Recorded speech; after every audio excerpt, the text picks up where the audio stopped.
1 second మా wife photo చూసుకుంటున్నాను.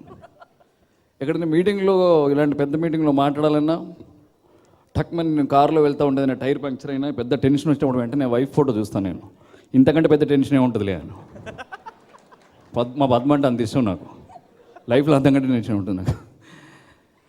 నా దురదృష్టం అదృష్టం, రాము గారు నాతో అన్ని అలాంటి క్యారెక్టర్లు చేయించారు. అనగనగా ఒక రోజులో ఇంటికి జల్ది వస్తే ఒక పరేషన్, రాకపోతే ఒక పరేషన్. ఈ పెళ్ళి ఎవడు కనిపెట్టినాం కానీ సెంటర్లో చూస్తాను అలా.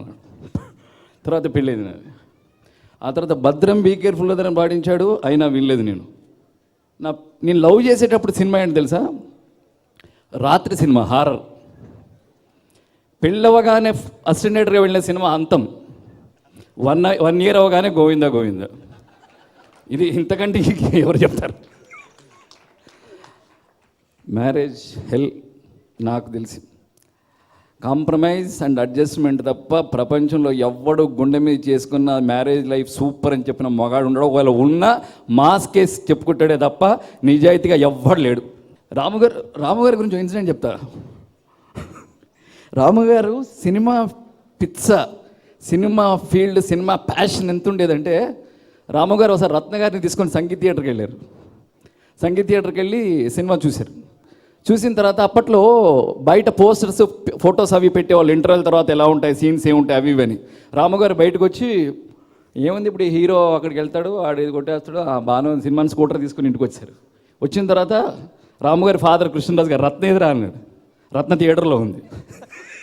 అది రాము గారి మ్యారేజ్ లైఫ్. రాము గారికి సినిమా అంటే అంత ఇష్టం. సో మా ఇంట్లో కూడా చాలా ప్రాబ్లం. నేను ఎప్పుడు సుఖంగా లేను. జగన్ ఒకటి చెప్పాడు, పూరి జగన్న, my darling, my life, what not everything is to me. Uttej ఒకటే గుర్తుపెట్టుకో, 3 ఫోన్లు చేస్తే 4వ ఫోన్ ఏదని అడుగుతారు.